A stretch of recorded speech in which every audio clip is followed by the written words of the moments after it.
Pelosi's touchdown in Taiwan. Dragon warns of serious consequences. World heats up over Beijing's threat.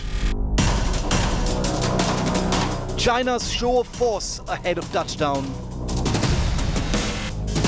Big tension over Taiwan tango. In just 3 hours from now, US House of Representatives Speaker Nancy Pelosi will be landing on the island of Taiwan. China has threatened resolute military action and a retaliation in what they see as a meddling in their internal affairs, and they say that the United States is going to have to suffer grave consequences of this particular move. Just by landing in Taiwan, China sees this as an act of war. What's going to happen when that aircraft touches down? How are the armies and the armed forces of Taiwan and China compared? And why is the world's attention on this tiny island? We're going to tell you the big build-up to Nancy Pelosi landing in Taiwan on 5 Live. This is Shiv Aroor, and these are the headlines. Congress hits the streets in protest as Enforcement Directorate raids National Herald building in the capital, searches at 12 locations in connection with the money laundering case. Partho aide Arpita Mukherjee breaks silence in 50 crore cash mountain seized by Enforcement Directorate, says it doesn't belong to her.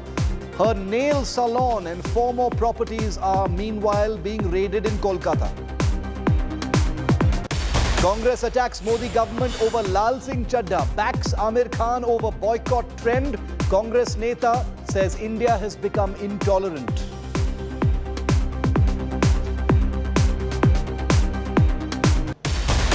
Kerala battles monsoon fury, red alert in 7 Kerala districts, incessant rain prediction till Thursday, floods, landslide in several areas.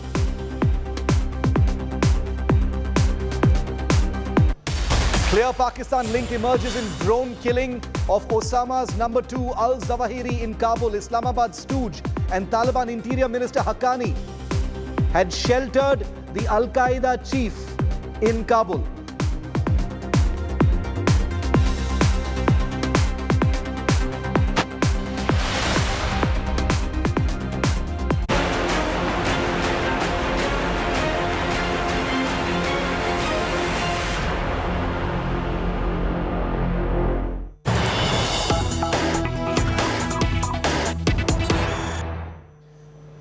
Tension is rising around the island of Taiwan, just off the coast of China. A big escalation is taking place right now between the US and China, both saber-rattling and both flexing muscle over the imminent arrival of US House of Representatives Speaker Nancy Pelosi in Taiwan, something that China sees as an act of war.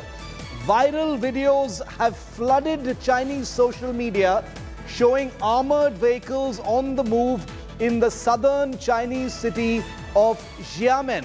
Chinese media reports say that the US has moved many of its ships to the eastern part of Taiwan and near the Philippine Islands, very close to Taiwan. Reports say a US Navy destroyer has been found moving in the waters to the east of the Philippines at 8:58 this morning.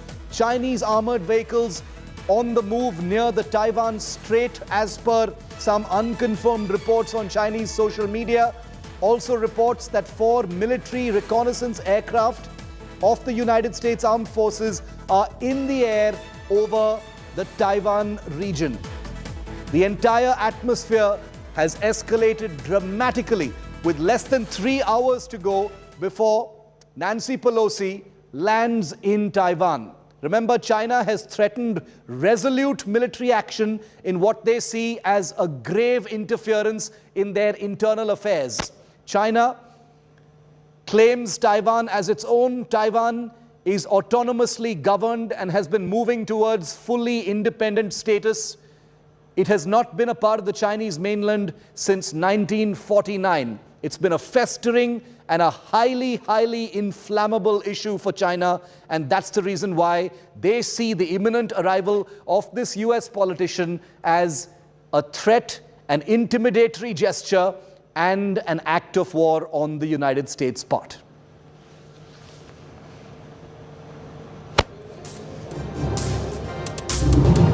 The United States is deployed in a big way, remember, already in the South China Sea and the Pacific. And now Chinese state media have begun putting up pictures of what they claim are US destroyers spotted in the area around the Taiwan island. Chinese social media flooded with images of armored vehicles. A great deal of social media muscle flexing is taking place at this point of time. Chinese media also flooded with intimidatory messages from the Chinese establishment and government talking of hard action against the United States for daring to send one of its politicians into Taiwan, a country that has seceded from China, but a country that China claims as its own. I want to go first to Wen-Yi Lee, is India Today's correspondent in Taipei, Taiwan at this point of time, to get a sense from her about what the situation is just ahead of the imminent arrival of Speaker Pelosi. Wen, thanks very much for being with me today from Taipei. Just take us through the preparations. There's been a lot of confusion, a lot of here and there over what time she's finally going to land. I think in just about 3 hours from now, Nancy Pelosi will be landing in Taipei. Yes, so and just 3 hours from now, Nancy Pelosi is going to arrive in Taipei airport, and she is expected to stay overnight until tomorrow morning. Her schedule is already piling up.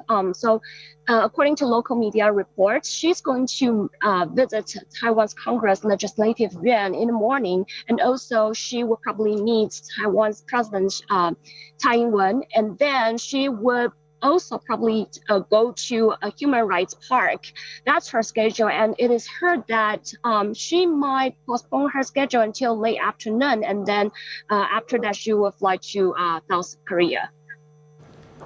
When, there are a lot of videos coming up on Chinese social media now of certain military movements. There's a Chinese Navy drill that's taking place, in the South China Sea. The Chinese social media has images of certain armored vehicles moving as well. What are you making of all of this? So actually, this kind of tension happen when there's some U.S. Senior officials come to Taiwan or something. Some important officials come to Taiwan as well. So this is kind of some kind of threat from China that people in Taiwan are quite familiar with. So actually here, if you can see, for example, right now I'm at a park in Taipei, and then people here are actually really calm on the fact that Pelosi's visits, and then actually on the street you cannot really have the feeling that there's probably a potential invasion. No, people are actually really calm.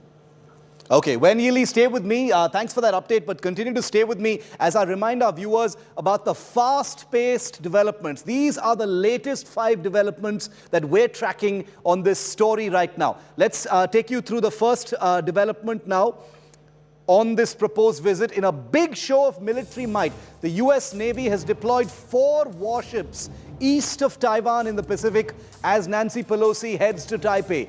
2 US P-8A anti-submarine patrol aircraft and 2 Fokker 50 turboprop aircraft have been hovering around the Taiwan island. These are, of course, file pictures of the US Navy, but reconnaissance aircraft and ships have been deployed east of Taiwan at this point of time. Development number 2, China's spokesperson in India has issued a word of threat. He's warned that any visit by Pelosi to Taiwan will constitute a gross interference in China's internal affairs, warning the United States of grave consequences. He says, and I quote, "Those who play with fire will perish by it." Very, very hard words coming in from Chinese representatives all around the world. Big development number 3. A satellite image has emerged of a US Arleigh Burke-class guided missile destroyer found moving in waters east of the Philippines at 8:58 this morning. The Philippines Islands are due south of Taiwan. Big development number 4 at this point of time. The Kremlin, Russia, has waded into the Taiwan tension, warning the United States that a visit to Taiwan by Ms. Pelosi would put it on a collision course with China and provoke tensions in the Taiwan region. And finally, development number 5 that we're looking at, in a big bid to cement its own military might, China has been holding military drills in the South China Sea and the Taiwan Strait since Tuesday morning and will continue till Thursday evening. All other international traffic in the South China Sea has been banned during this period. So heavy-duty muscle flexing by China very much on at this point of time.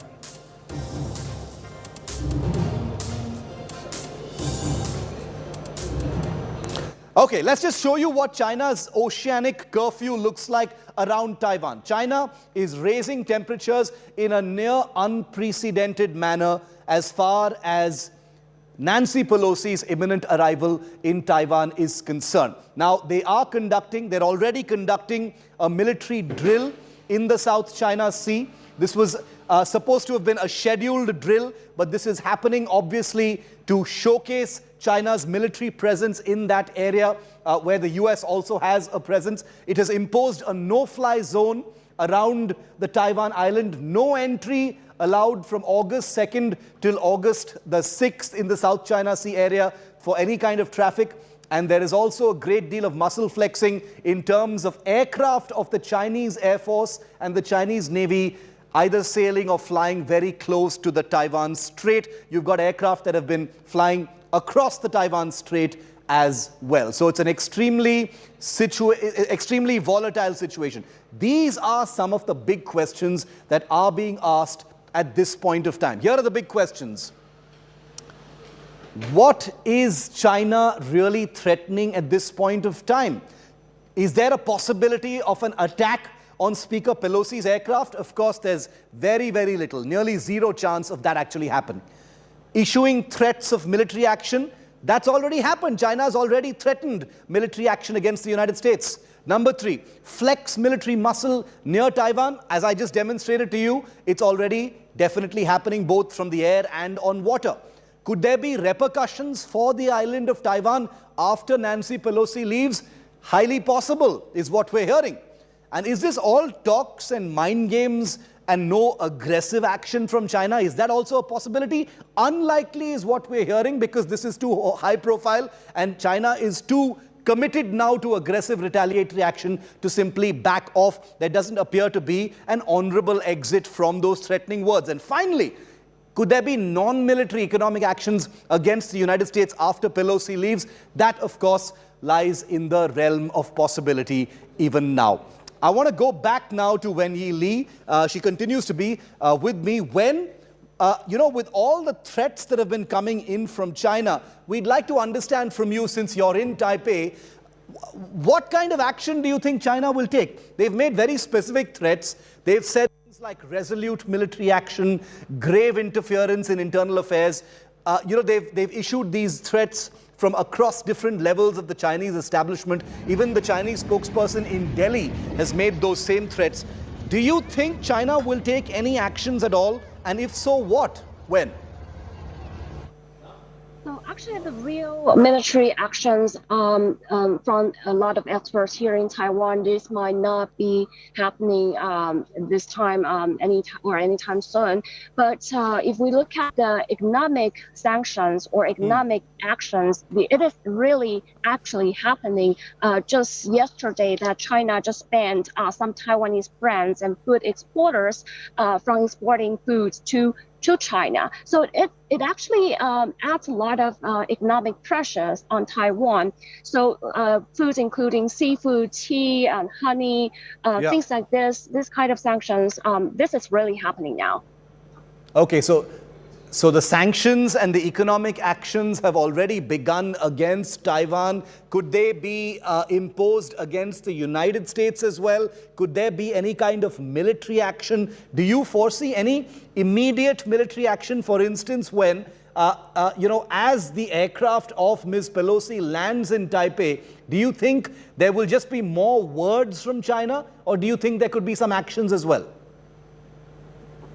I don't think there will be any kind of real tensions or actions taken by China, but we can see that China has been threatening by sending some aircrafts to Taiwan, to near Taiwan. So these are things that we have seen that they are doing.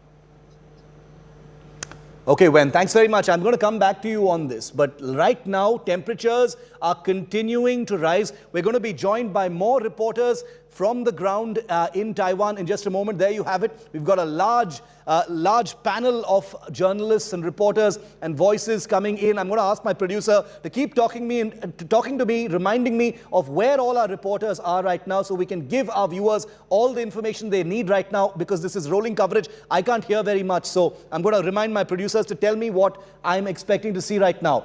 We've got Ross Feingold, who's a senior journalist from Taipei, Divya Gopalan, Foreign Affairs Editor at Taiwan Plus, James Shater Xingshan at the International Airport in Taipei, and Brian Heo is editor of New Bloom magazine, also in Taiwan. I'd like to take this up a little bit and get my prompter fixed for a moment. I want to go across first to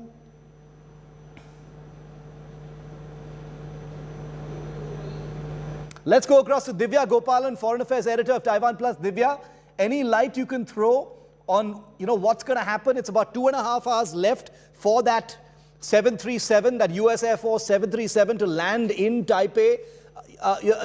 Nobody wants to oversimplify what this is. This is, of course, a big global geopolitical game, but China has used very, very specific and aggressive, threatening language, talking of retaliatory action, grave consequences. Whatever those consequences are we going to see those when Ms. Pelosi is in Taipei? Look, there's so many things that are troubling China right now. And for one thing, Nancy Pelosi is third in line to the U.S. presidency. That's a really high-profile visit. On top of that, she's coming to Taiwan on a military plane, so not a civilian plane. And on top of that, China has already made its arguments against Pelosi landing. They've warned Joe Biden. Joe Biden has even said that the military in the U.S. has said it's not a good idea for Pelosi to come. And yet it seems to be happening. Now, I need to point out that the Taiwan government still hasn't confirmed that Pelosi is arriving, and neither has the State Department. So they've shrouded this whole trip in secrecy, and part of that has to do with China's aggressive rhetoric and aggressive stance. Now, Taiwan people are used to that kind of language from China. What will China do? That is the question. Will it want to risk any military action, particularly because the U.S. is, by law, has to help Taiwan defend itself? Does it want to ratchet up that kind of aggression? That's the other question everyone's asking. Yeah. But what it will likely do is, as you said, flex its muscles. We've seen an increased number of incursions to Taiwan's air defense zone. We've seen naval ships in that median line that's just right on between the Taiwan waters and China waters. So you're definitely seeing all the posturing. Whether we'll take action other than economic action, which seems to be the most likely and easiest thing for China to do to punish the Taiwan people, that, as you said, is the big question. I want to go across to James Chater, who's at the Xingshan International Airport in Taipei as well. James, all preparations on for the arrival of that C-40, the US Air Force C-40, with the US House of Representatives Speaker, Ms. Pelosi? Absolutely, yeah. I'm here just over the road from Songshan International Airport, where we're expecting the House Speaker, Nancy Pelosi, to arrive in either two to 3 hours. The atmosphere is relatively calm at the moment. There's not too many planes coming in and out of the airport so far. And the scene on the ground at the airport, where I'm looking at just in front of me right now, is relatively calm. Okay, it's relatively calm right now. I'd like to get some opening words in also from Ross Feingold, who's tracking all of these developments, rapid developments as a senior journalist. Ross, do you see anything apart from, economic actions coming in? The world is holding its breath because many people believe that actions vis-a-vis Taiwan, didn't seem likely in the past, but under the current Chinese president, they seem much more likely. This could be one big flashpoint. How are you seeing it? Oh, maybe a flashpoint in the future, but frankly, for most people here in Taipei today, it's business as usual. People are not changing their daily activities in response to what people on social media in China say.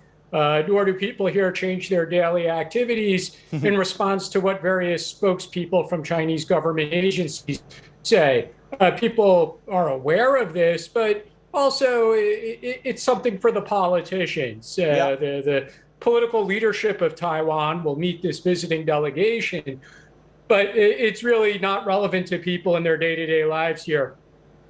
Okay, it's not relevant to people's daily lives because we've seen images and I'm glad to have all of you here on such an important issue, because if you look at this issue on social media, for instance, it looks like the wheels are turning, there could be an attack, and people are running in their hordes into their bunkers, and it's all very misleading. So that's the reason why here on India Today we're very happy to have all of you. Brian Heo, editor of New Bloom, is also with us live from Taipei. Brian, welcome. We've seen some reports on agencies of preparations that are on in Taiwan, for bunkers to be used and underground facilities to be used for persons. How would you put that into context? Because like Ross was saying, it's pretty much business as usual. Nobody's expecting a big military flare-up as a result of this visit. Yeah, exactly. So I'd agree with the comments that have been said so far, that things are actually very calm in Taiwan. I think people are not panicking. People are not stocking up for the apocalypse. And so I think what is the danger then is that there is this reporting as though this is what we're happening. You have misinformation, disinformation circulating online, some of which may have psychological warfare aims. But then also you just have old footage being recycled as though this were new, or regularly scheduled activities such as the Han Kuang exercise, the air raid drill that occurs every year, as though this were in response to the Pelosi visit. It's not. It's just something that takes place every year. And so I think that's the danger here, that it becomes overstated because of social media exaggeration.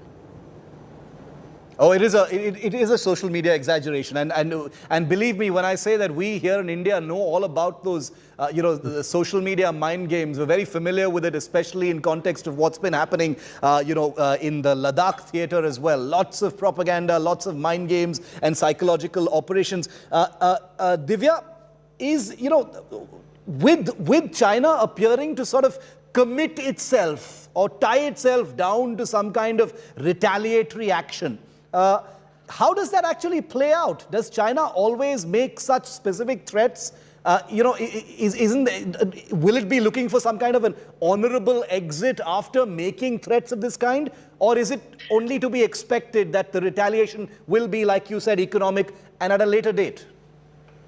Look, every time a foreign delegation comes to Taiwan, we hear a lot of rhetoric from China. Now, the fact is, for Taiwan, which largely remains unrepresented on an international stage, these kinds of visits, delegations, officials, government representatives, visits to Taiwan legitimize Taiwan as its own entity, with its own government, with its own democracy. And China really doesn't like that. So each time you will hear this kind of rhetoric and this kind of action, the question of whether China is going to act on it this time is, of course, looms large. And that's particularly due to the fact, especially, people have watched what's happened in Ukraine and drawn many parallels. Nobody thought that Russia would actually invade Ukraine, and they did. So, of course, people are questioning, people are taking caution. In fact, Taiwan's raised its military level of combat readiness this morning. That's the level it can defend itself. So on a governmental level, on a military level, they are watching this very closely and they are taking precautions. But as far as daily life goes, people have heard this time and time again. And the question is, does China really want to take this risk? Do they really want to do this and become have the world turn against them, as we've seen, so much in Russia, and also antagonize the US, which has a duty to help Taiwan protect itself.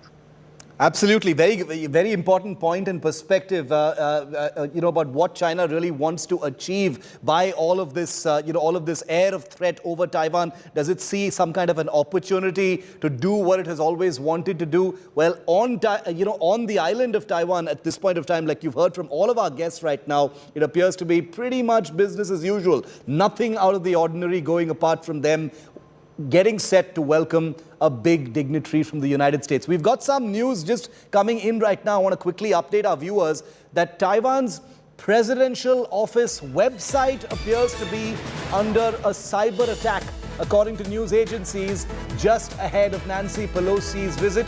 Remember, cyber attacks have been, a fairly routine form of warfare by China. Taiwan has its own cyber defenses, but the Taiwanese presidential office website, we're told now, has come under some kind of a cyber attack, an intimidatory gesture or a message of another kind. But the website is apparently down, and there are news agencies now claiming that this is the result of a cyber attack from China. James, are you hearing anything of this kind? Cyber attacks, because when we've been reading about the situation between China and Taiwan, while cyber attacking and jamming a website is actually no big deal, cyber warfare is one of the things that could come into play if this becomes an escalating situation. Are you hearing about the president's website, James, going down?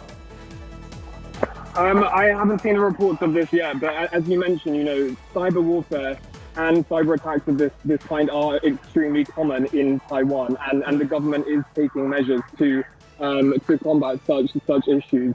There was a report published in the Agence France Presse last year, which said that Taiwan's government and Taiwan's government organs can, be subject to up to 4 million cyber attacks per day. So, this is something to be concerned about, and I'm sure the government is looking at all the options they can to deal with this effectively. But once again, this is part of this dissonance that sometimes comes up between, how international observers see Taiwan and how the Taiwanese government and how Taiwanese people experience this daily threat, this existential threat from China.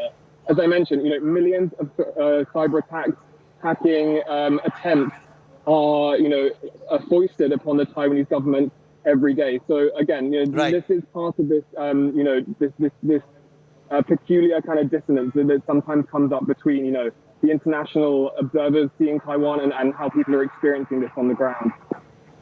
Okay, cyber attacks pretty common, and this appears to be the latest instance of a Chinese cyber attack, with the president's website in Taiwan going down just 2 hours before Nancy Pelosi arrives on the island. Now remember, China is also holding scheduled military drills in the South China Sea.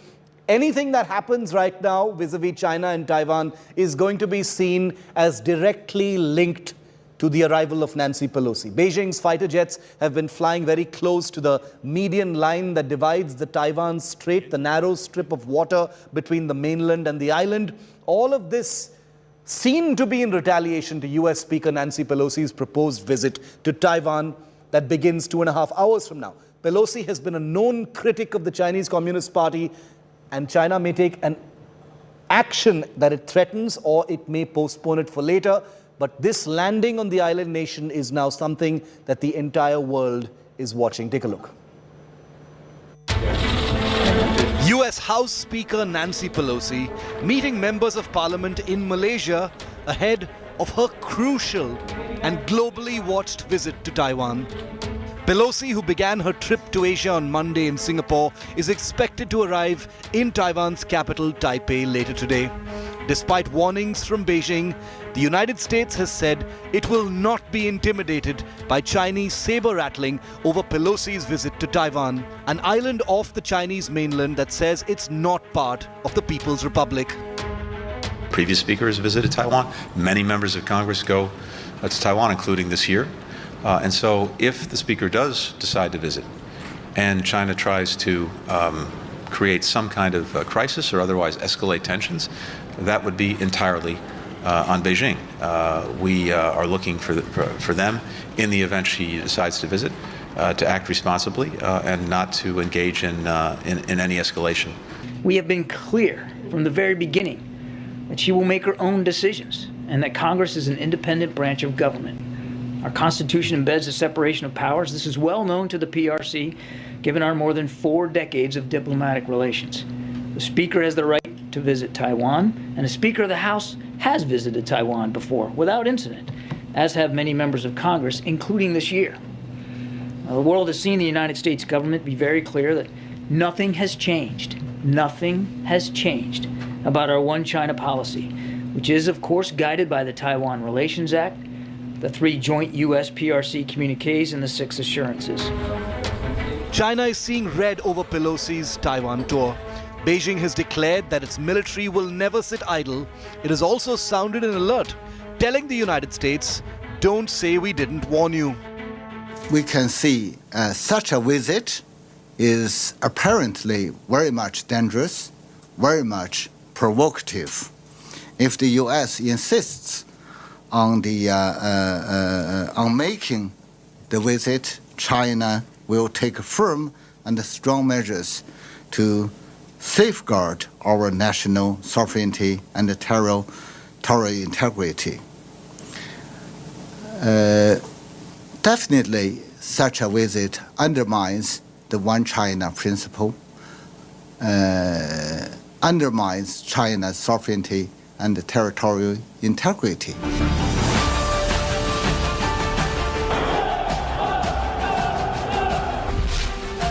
Hours before Pelosi's impending Taiwan arrival, China released a series of propaganda videos showing its military equipment and carrying out a series of drills. Is China then preparing to take the first shot?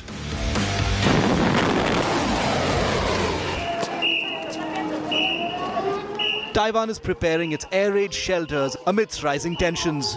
The island nation has vowed to defend itself and has made strengthening its defenses a priority with regular military and civil defense drills. Other preparations include designating shelters where people can take cover if Chinese missiles start flying in, not in purpose-built military bunkers, but in existing underground spaces like basement car parks, parts of the subway system, and underground shopping centers. Most everyone has a basement in their building. It doesn't matter if they're categorized as an official shelter. What's important is to know what you need to bring with you, what's currently there, and for you to be able to stay there for a long period of time. When you look at the war in Ukraine, when they strike, in the beginning they would hit military targets. But it's hard to imagine that they would not hurt the innocent public. Normal buildings, organizations or schools could get hit by strikes too. In the same vein, Taiwan could face the same situation. The China-US showdown is only escalating. The world is on edge over conflict red alert in Taiwan. Bureau Report, India Today. One of the questions that people commonly ask, given the size difference between giant China and tiny little Taiwan, is why hasn't China, with all its aggressive ambitions and expansionist culture and philosophy, simply invaded and taken over Taiwan? Why hasn't it done it in 73 years? Well, it's a vastly complex issue, but I'm going to try and answer it for you in 10 simple points. Try and encapsulate and try and capture the simple answer to a very complex question. For starters, if China attacks Taiwan, it won't just be Taiwan defending, because Taiwan has very powerful allies. Because if attacked, the United States as well as Japan have committed to entering the battle and defending Taiwan. So let's get that out of the way. Taiwan is not alone in this fight, despite being a tiny little island. Third point, the Taiwan Strait is 128 kilometers at its narrowest point. So it's not like Taiwan is just next door. There's a fair bit of ocean to go across to reach Taiwan. Remember, Taiwan isn't just some ramshackle island. It has advanced air force and air defense assets, fighter aircraft, Patriot missiles, all kinds of very, very advanced weaponry supplied by the United States. The invading force, that is China in this case, will need to move most of its troops and occupying forces by sea if it wants to invade. The invading force would therefore be necessarily slow and therefore vulnerable to anti-ship attacks from Taiwan. And Taiwan is bristling with anti-ship weaponry. The cities and targets in Taiwan are majorly spread out. So it's not like there are very, very few targets that can be engaged. There are all the military bases and cities are hugely spread out, so it's difficult where to attack from. The western edge of Taiwan, that is the edge of Taiwan that faces China, is a very riverine area with cliffs and canals, and therefore it does not afford an opportune or optimum area to attack from, and that's the one that China will have to look at. There are very few beaches for possible Chinese amphibious landings on the island of Taiwan, so that's another big, big hurdle if China wants to take Taiwan by force. There are many, apart from the main island of Taiwan, there are many small Taiwanese islets in the Taiwan Strait which have huge numbers of anti-ship and air defenses as well as radars which are constantly trained and looking at China and Chinese movements. It would be very difficult for the People's Liberation Army, Air Force, Navy to seize the ports and airstrips in Taiwan without simply destroying them. And once they destroy them, they will have no further use for them. So it's a huge paradox. If they want to take control of those crucial infrastructural points, the seaports and the airports, they can't do it without a fight. And with a fight, they'll be destroyed. And therefore, they probably won't have any more use for them. Now, let's tell you a little bit more. Let's zoom in just a little bit more and tell you about Taiwan's anti-China muscle. Because this is a country that has been armed to the teeth by many of its allies, mostly with defensive weaponry. It has developed its own offensive weaponry. But here's China's Okay, I'll come back to this in just a moment, but let me go to Gaurav Sawant right now. Gaurav, the fact that Taiwan has been able to put up a credible defense against China so far, is a matter of great surprise to many, many viewers and many observers, because as we've just explained, it is a far from simple issue. Taiwan enjoys the direct military support of the United States and Japan.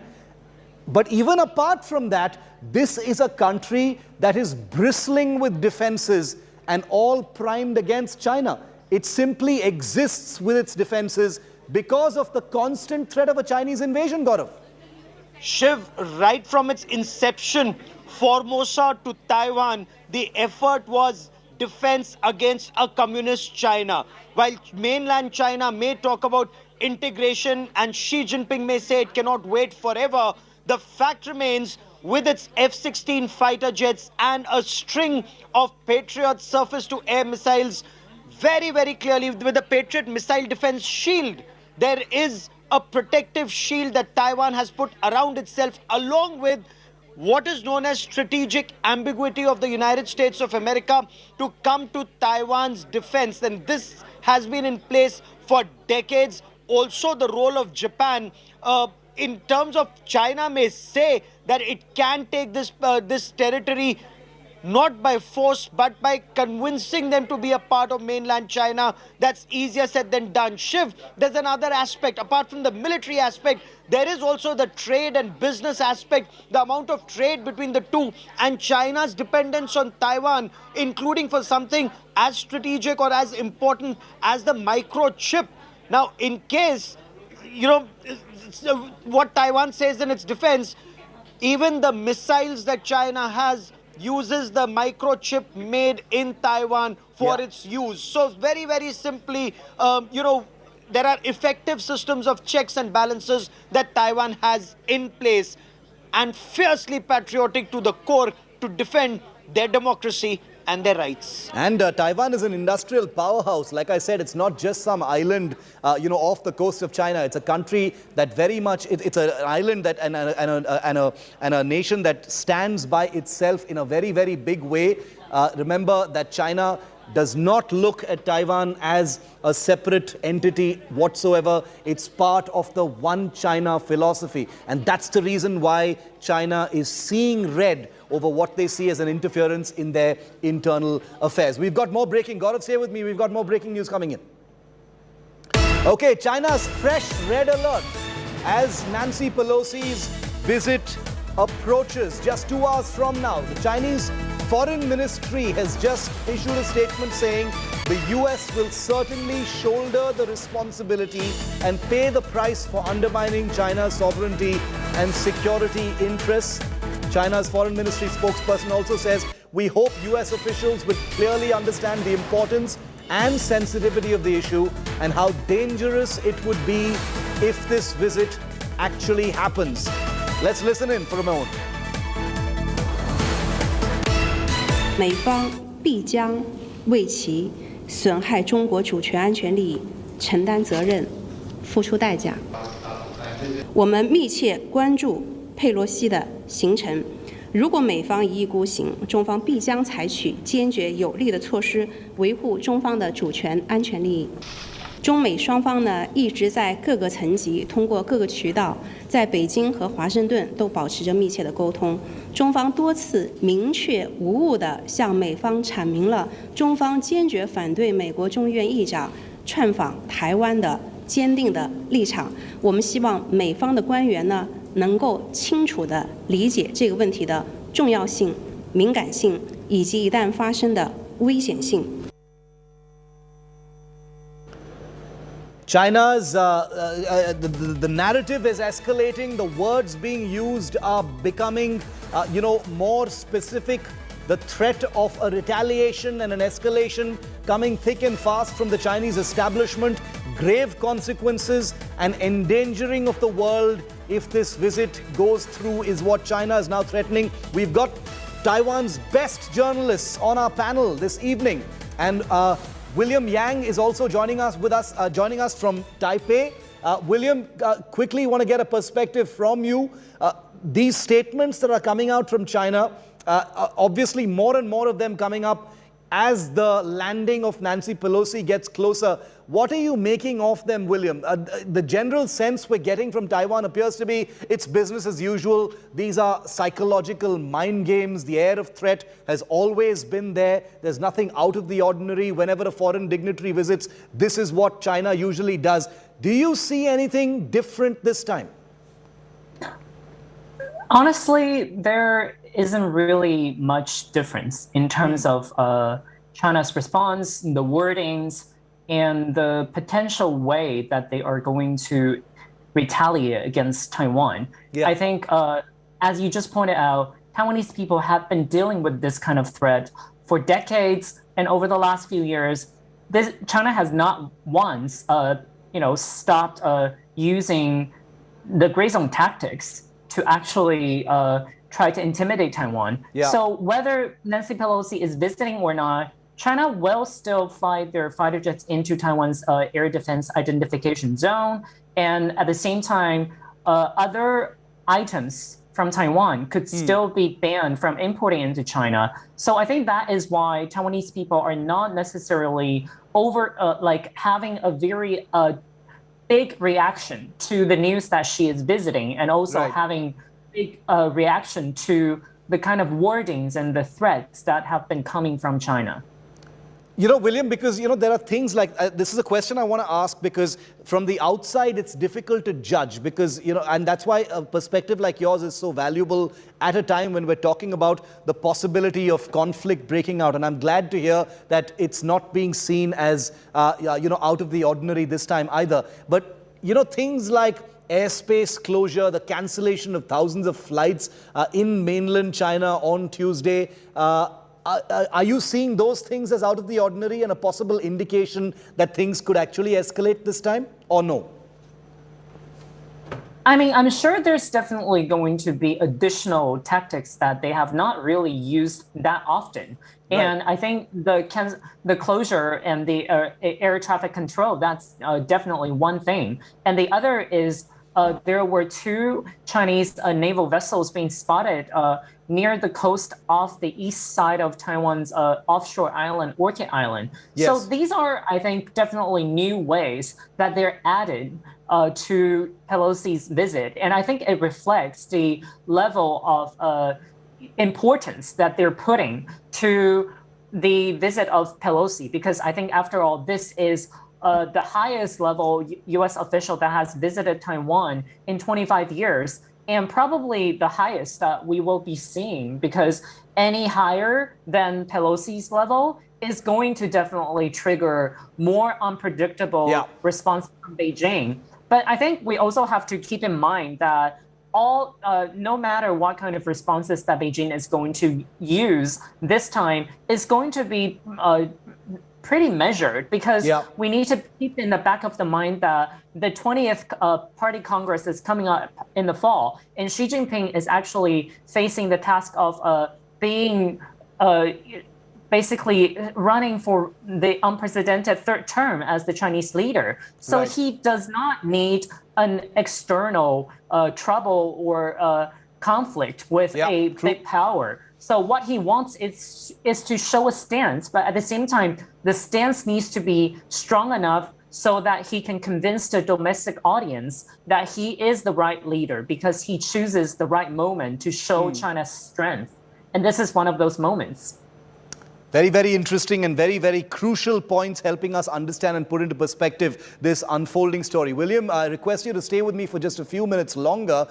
China has increasingly become more belligerent. We're seeing it happen live during this broadcast, and is also, remember, seen to be using its Belt and Road Initiative to spread its sphere of influence by hook or by crook. It's doing it in different parts of the world. Several countries that have fallen into China's debt trap are increasingly waking up to the threat posed by China. In the United Kingdom, Rishi Sunak, aspiring to be the British Prime Minister, has said China poses the biggest threat to the world's security at this point of time. Here is how the world is waking up to the China threat more than ever before.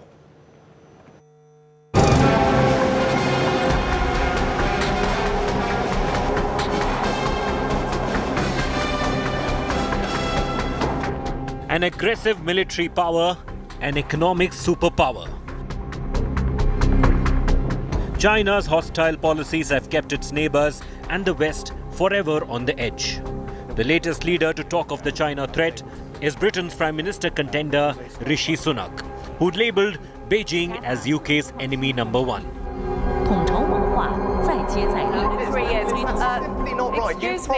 During his campaign, Rishi Sunak laid out his plans to take on China if he made it to 10 Downing Street. Sunak said he would close all 30 Confucius institutes running in Britain to prevent the spread of Chinese influence through culture and language. Britain's spy agency MI5 will be employed to combat Chinese espionage. Sunak claimed the dragon was stealing UK's technology. The former finance minister of Britain recognized the threat China was posing to India. India has been in a standoff with China alongside the LAC for 2 years now, with more than 15 rounds of talks bearing no fruit. India has cracked down on Chinese business, its apps following the face-off. But nothing has stirred China as it keeps provoking Indian forces stationed in eastern Ladakh. US-China ties are faring no better. The latest confrontation is over Speaker Nancy Pelosi's visit to Taiwan, the growing flashpoint in Asia. Many other nations share concerns over China's expansionist vision, but Beijing appears unfazed despite slowly being isolated in the world. Bureau Report, India Today.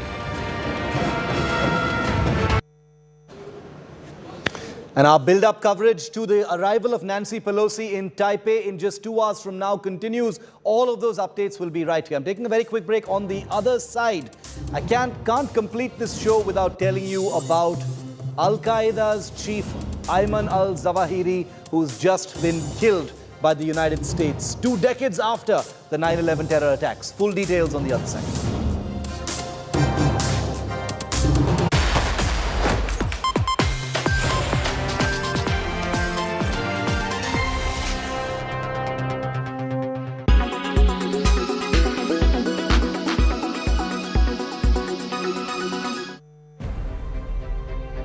Digi Yatra is going to be implemented in India from 31st August. It will allow passengers to catch their flight quickly if they are in a hurry. So basically, the Digi Yatra allows facial recognition technology or biometric-based digital processing of passengers done at the airport. It will be functional at the airports of 7 states: Delhi, Bengaluru, Hyderabad, Varanasi, Vijayawada, Kolkata and Pune. They would not have to provide their identity cards or boarding pass at different checkpoints, including the entry, security checks, and the aircraft boarding. It will also facilitate a self-bag drop. The initiative is expected to be a paperless, centralized registration system. The government ID repositories, airport security systems, and airline back-end network would be integrated together. A mobile application will also be launched by the Ministry of Civil Aviation. Digi Yatra application will share the ticket details and the facial data. The airport will be equipped with the biometric camera-based e-gates. Although the scheme is going to make traveling very easy, there are certain loopholes that passengers may not like.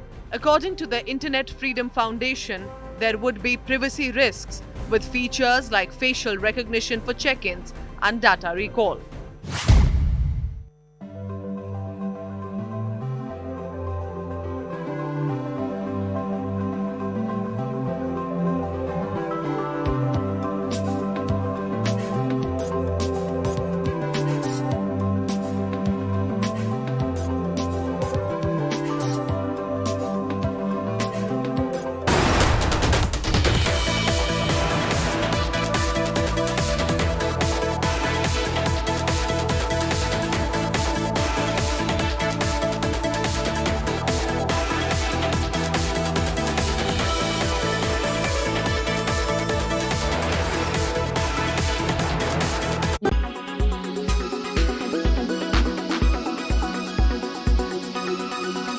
Your approach towards these films and these roles. You know, you keep getting asked this question. A lot of actresses keep getting asked this question. What happens after marriage? What happens after 40? What happens? Are there roles written for women? It's a question that women constantly keep getting asked.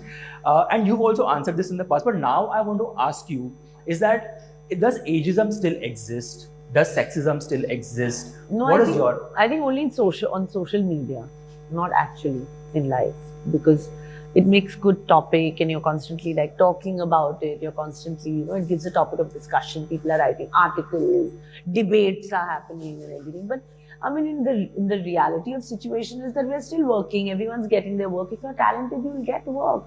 Yeah. If you're looking good, you will get work. If you're, you know, being yourself, you'll get work. So you have to have the confidence in yourself also, you know. And today, I think everybody is doing great work. Yeah. Age is just a number. I mean, people are doing different characters, and you're as old as you look, you know. So I think that that's what you have to go by. I mean, it makes good copy to write things and say things and all that. But I think Twitter और इन सब platform में अच्छे होते हैं कि ये discussion चलना कि एजिज्म, सेक्सिज्म ये है वो है. But your decisions should speak that. I mean, I'm still working. I worked throughout my pregnancies, and people who have a problem with it don't take me. But the fact is that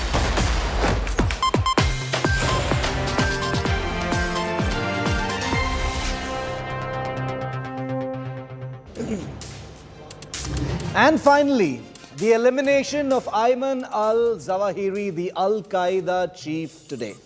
President Biden is beaming. The US weapons industry is gleaming. So clean was the strike that there was no explosion. The coordinates were so accurate that the missile didn't even need a warhead. It just went straight down and cut al-Zawahiri into little chunks of meat. Great job. And it's important to congratulate the United States on this important day. But it's also important to show what a failure the war on terror has been so far. Please remember, viewer, that Zawahiri was killed while living as a VIP in Afghanistan's capital, Kabul. The same country that the US had to pull out of just last year. And al-Zawahiri was accommodated and protected by the Taliban. That's right.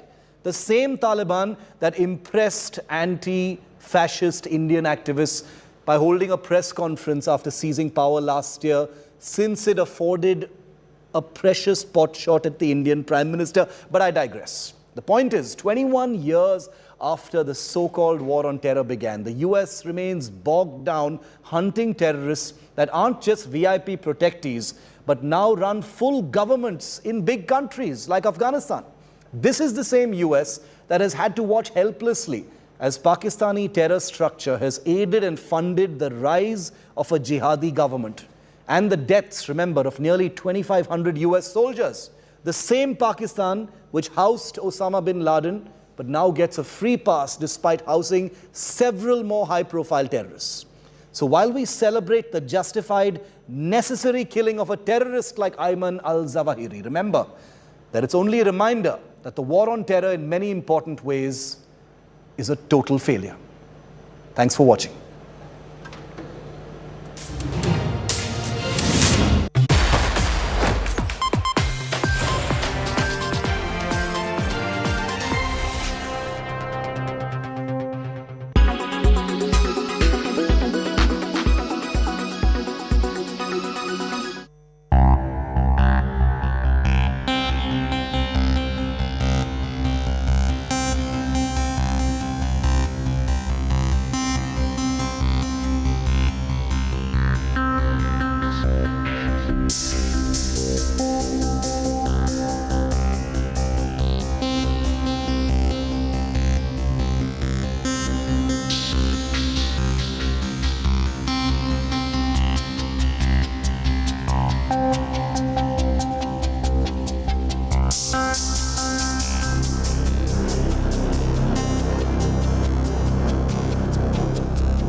Gender-agnostic fashion lines and models are now prominent in India.